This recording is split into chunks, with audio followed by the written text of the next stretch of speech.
Hello നമസ്കാരം, എല്ലാവർക്കും ഇന്നത്തെ സ്വർണ്ണവില അറിയിക്കുന്ന ഗോൾഡ് റേറ്റ് ടുഡേ ചാനലിലേക്ക് സ്വാഗതം. ഇന്ന് 2024 ജൂലൈ മാസം 11-ാം തീയതി വ്യാഴാഴ്ച, സമയം രാവിലെ 10 മണി. സംസ്ഥാനത്ത് ഇന്നലെ മാറ്റമില്ലാതെ തുടർന്ന സ്വർണ്ണവില ഇന്ന് വീണ്ടും ഉയർന്നിരിക്കുകയാണ്. ഇന്നൊരു ഗ്രാം സ്വർണം 20 രൂപയും ഒരു പവന് 160 രൂപയുമാണ് വർദ്ധിച്ചത്. ഇന്നത്തെ സ്വർണ്ണവില നോക്കാം. അതിനു മുൻപായി ഈ ചാനൽ ഇതുവരെ സബ്സ്ക്രൈബ് ചെയ്തിട്ടില്ലാത്തവർ സബ്സ്ക്രൈബ് ചെയ്ത് തൊട്ടടുത്തുള്ള ബെൽ ബട്ടൺ അമർത്തി ഓൾ സെലക്ട് ചെയ്യുക.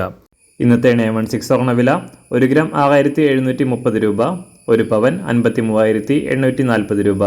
24 കാരറ്റ് സ്വർണ്ണവില 1 ഗ്രാം 7341 രൂപ, ഒരു പവൻ 58,734 രൂപ. 18 കാരറ്റ് സ്വർണ്ണവില 1 ഗ്രാം 5506 രൂപ, ഒരു പവൻ 44,050 രൂപ. സംസ്ഥാനത്ത് നിന്ന് വെള്ളിവില 1 ഗ്രാം 99 രൂപ, 1 കിലോ 99,000 രൂപ. അന്താരാഷ്ട്ര മാർക്കറ്റിൽ ഒരു ഔൺസ് സ്വർണത്തിന് $2,379. എല്ലാ ദിവസവും അറിവിരുന്ന സ്വർണ്ണവില അറിയാനായി ഈ ചാനൽ ഇപ്പോൾ തന്നെ സബ്സ്ക്രൈബ് ചെയ്ത് തൊട്ടടുത്തുള്ള ബെൽ ബട്ടൺ അമർത്തി ഓൾ സെലക്ട് ചെയ്യുക. വീഡിയോ ഇഷ്ടമായാൽ ഒരു ലൈക്ക് ചെയ്യാനും നല്ല നിർദ്ദേശങ്ങൾ കമൻറ്റ് ചെയ്യാനും കൂടെ ശ്രദ്ധിക്കുക.